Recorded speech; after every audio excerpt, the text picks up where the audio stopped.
What's up everyone? Welcome to CineMike. For this episode I'm going to review The Mummy.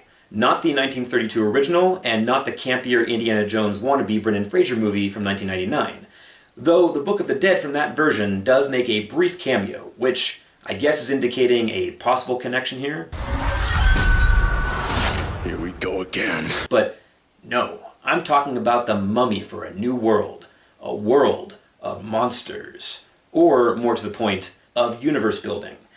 A world where every studio with a potentially viable franchise wants to jump onto the shoulders of the Marvel Cinematic Universe's success. There's also the DC Extended Universe, the Monsterverse, you got the Star Wars verse, and now the new Mummy introduces audiences to Universal's Dark Universe.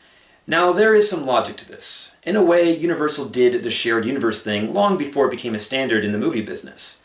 Back in the day, they did crossovers with their heavyweights like Dracula, Wolfman, Frankenstein, the Mummy, and others. The real trick here was finding a way of accomplishing that in the present setting. Now, did they pull it off? I don't know about the rest of you, but based on those trailers, would it really be all that surprising if I said, not really? I mean, each to their own. The movie isn't terrible, but for me, it's almost worse than that. If it was just terrible, then maybe it would be one of those guilty pleasures that we all enjoy laughing at. No, for me, this movie falls right dead in the middle. Neither good nor bad, it was just okay. It does have some things that work. I think that some of the action scenes were relatively entertaining to look at, most notably the plane crash sequence, even though I've seen that played out so many times in the trailers that it may have lost some of its kick for me. I think that Sofia Boutella as Princess Ahmenet has continued to show herself to be a scene stealer. She has a very unique presence that makes all of her characters interesting to watch.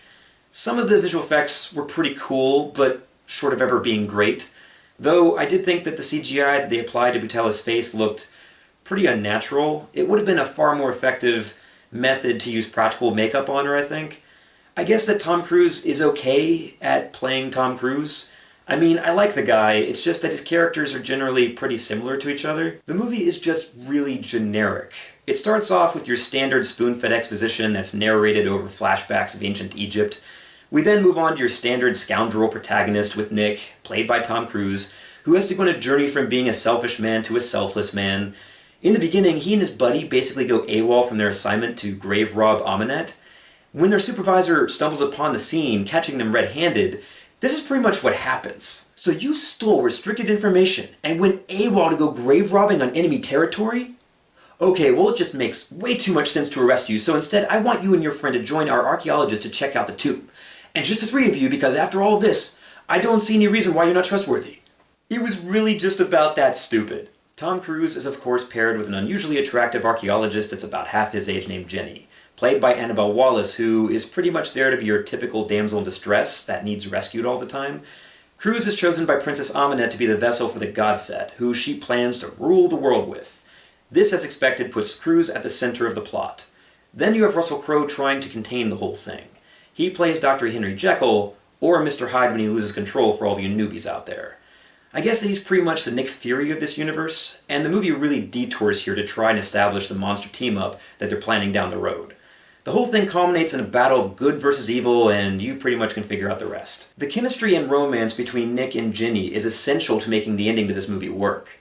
Unfortunately, you never feel the connection between them is strong enough to justify what happens. I won't totally spoil what happens in the ending, but it is the weakest part of the movie for me. They also forget that these monsters were originally intended for horror films, not action films, and certainly not films that tonally feel more like a comic book movie. It's one of the things that also irritated me about the 1999 version. Now, I will give minor credit to this one for capturing a pinch more horror, but it's also far less entertaining than the 1999 version. The movie is a bit of a mess. It starts out like a fun adventure tonally, and then it bounces around from being funny to serious, and usually in the wrong moments. For instance, there's a scene where the mummy has someone dead to rights, but then she tickles this person, and it becomes a gag. That moment should have been building tension, and instead they killed it with a lame joke. It also annoys me a little bit that they reused the whole being haunted by a dead friend who serves as a guide through a cursed thing from An American Werewolf in London. There's something just like that in this. I grew up loving these classic monsters, and it does pain me to say that based on the direction of this, that it appears that the suits behind this movie didn't. They appear to only view these horror monsters as a gimmick, something to be exploited. They seem to try so hard to make this into a superhero thing, This whole universe building crap to make it the Avengers of monsters. It feels so forced and like a detour from what this movie should have been. They want to universe build. Fine. But rather than setting up this bigger thing, they should have been more concerned with making this film work on its own. Ultimately, I think that this movie could be forgotten, and possibly along with the hopes for this dark universe that Universal's planning. I don't think that they cracked the code on how to make this franchise viable. I think that there could be potential, but they need to work harder to make this series stand out.